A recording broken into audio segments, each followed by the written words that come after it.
Hi hello ಎಲ್ಲರಿಗೂ ನಮಸ್ಕಾರ. ನಮ್ಮ ಕೈ ತೋಟದಲ್ಲಿ ಸ್ವಲ್ಪ ರಾಗಿ ಚೆಲ್ಲಿದ್ವಿ, ಅದು ಚೆನ್ನಾಗೇ ಬಂದಿತ್ತು.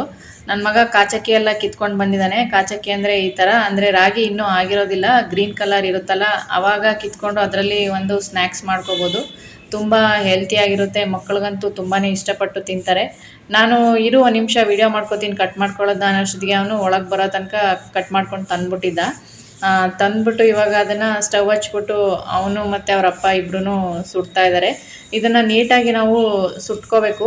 ಅದು ಅಂದರೆ ಸ್ವಲ್ಪ ಕಲರ್ ಚೇಂಜ್ ಆಗುತ್ತೆ, ಸ್ವಲ್ಪ ಫುಲ್ ಗ್ರೀನ್ ಇದ್ದಿದ್ದು ಸ್ವಲ್ಪ ಅದು ಬ್ರೌನ್ ಕಲರ್ ಬರುತ್ತೆ.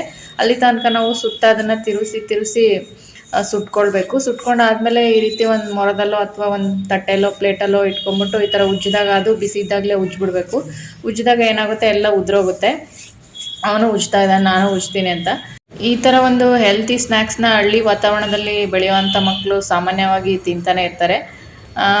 ನಾವು ಇಲ್ಲಿ ಒಂದಷ್ಟು ಹಾಕ್ಕೊಂಡು ಬೆಳೆದಿದ್ವಲ್ಲ, ಏನೋ ಒಂಥರ ತಿನ್ನಬೇಕು ಅಂತ ಅನಿಸ್ತು, ಹಾಗಾಗಿ ಮಾಡಿದ್ವಿ. ಅದೆಲ್ಲ ಉಜ್ಜಾದ್ಮೇಲೆ ಅದಕ್ಕೆ ಸ್ವಲ್ಪ ಎಳ್ಳು, ಕಪ್ಪೆಳ್ಳು ಅಥವಾ ಬಿಳಿ ಎಳ್ಳು ಯಾವುದಾದ್ರೂ ಸರಿ, ಸ್ವಲ್ಪ ಸಕ್ಕರೆ ಮಿಕ್ಸ್ ಮಾಡಿಬಿಟ್ಟು ತಿಂದರೆ ತುಂಬಾ ಚೆನ್ನಾಗಿರುತ್ತೆ. ಯಾವುದ್ಯಾವುದೋ ಜಂಕ್ ಫುಡ್ಡು ಅಥವಾ ಬೇಕ್ರಿ ಫುಡ್ಗಳೆಲ್ಲ ತಗೊಳ್ಳೋ ಬದಲು ಈ ರೀತಿ ಮನೆಯಲ್ಲೇ ಹೆಲ್ತಿಯಾಗಿ ಮಾಡಿಕೊಟ್ರೆ ಮಕ್ಕಳು ಕೂಡ ಇಷ್ಟಪಟ್ಟು ತಿಂತಾರೆ. ಹಾಗೆಯೇ ಆರೋಗ್ಯ ಕೂಡ ತುಂಬಾ ಚೆನ್ನಾಗಿರುತ್ತೆ. ಈ ಥರ ಒಂದು ಸ್ನ್ಯಾಕ್ಸು ಯಾವ ಬೇಕ್ರಿಲೇ ಆಗಲಿ ಅಥವಾ ಯಾವ ಅಂಗಡಿಲೇ ಆಗಲಿ ಸಿಗೋದಿಲ್ಲ. ಏನಿದ್ರೂ ಇದು ಹಳ್ಳೀಲಿ ಸಿಗುವಂಥ ಒಂದು ಹೆಲ್ತಿ ಫುಡ್ಡು. ಹಾಗಾಗಿ ಇದನ್ನು ಮಾಡಿಕೊಟ್ಟಿದ್ದೀನಿ, ತಿಂತಾ ಇದ್ದಾನೆ. ವಿಡಿಯೋ ಇಷ್ಟ ಆದರೆ ಒಂದು ಲೈಕ್ ಮಾಡಿ, ಹಾಗೆಯೇ ಸಬ್ಸ್ಕ್ರೈಬ್ ಮಾಡ್ಕೊಂಡಿಲ್ಲ ಅಂದರೆ ಸಬ್ಸ್ಕ್ರೈಬ್ ಮಾಡ್ಕೊಳ್ಳಿ. Thank you.